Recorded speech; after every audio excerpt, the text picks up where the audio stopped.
trusted 88-pound pastry chef? Because I'm so disciplined that I wake up an hour early and go to the gym before I go to work every day. Is that hard when you're working with so much Yeah, sugar? no, it's not even the sugar, it's the food that's being cooked next to me. Like, I can restrain myself. I can just taste the sweet things and be cool with that. But when they're cooking pork belly and it's just sitting right in front of me and all I want to do is like pick at it, that's when it gets really difficult.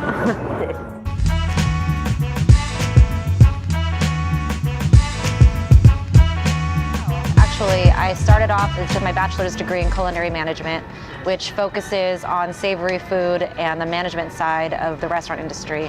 I got my first job in pastry, that's how. Our stress level is different.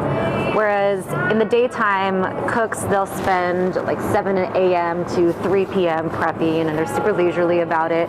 Whereas that's the time that we're going crazy doing all of our production work. And then dinner time comes and the line is all of a sudden hectic and they're moving all over the place, and ours is all finesse. Like, everything's already made. We just have to put it all together and make it beautiful. Be prepared to fight your way. Like, just have your claws out.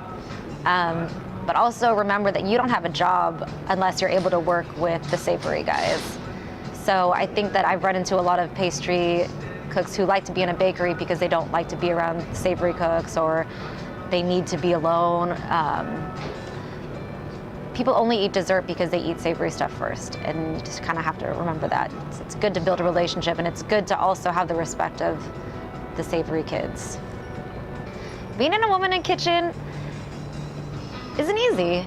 It really isn't easy. I probably know more dick jokes than I would like to admit. I always, but Aaron would always say, man, dating you's gotta be hard because I know all the tricks. Men talk around me as if there's no woman present, and you just kind of have to have a thick skin about it. Also, I'm pretty little. I'm 4'9½", and I have to be able to lift a 50-pound sack of flour and not ask for help, and be able to scale walls because I don't want, sometimes asking for help, not like when you're first entering a kitchen, kind of makes you look a little bit weak, so you kind of have to earn your stripes, and get burned and get cut, and you gotta be tough about it.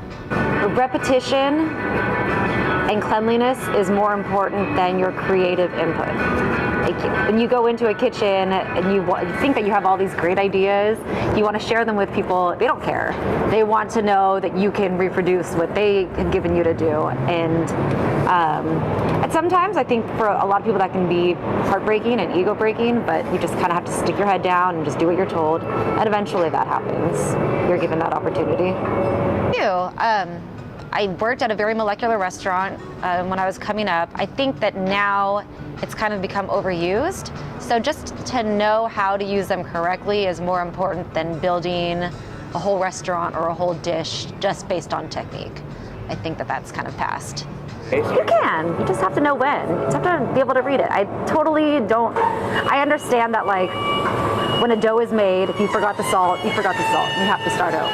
But there are other situations where you are just cooking. You can kind of troubleshoot it, and if you're smart enough and you catch yourself. I think that I've made a pretty good name for myself for being an expert troubleshooter. I've messed up a lot.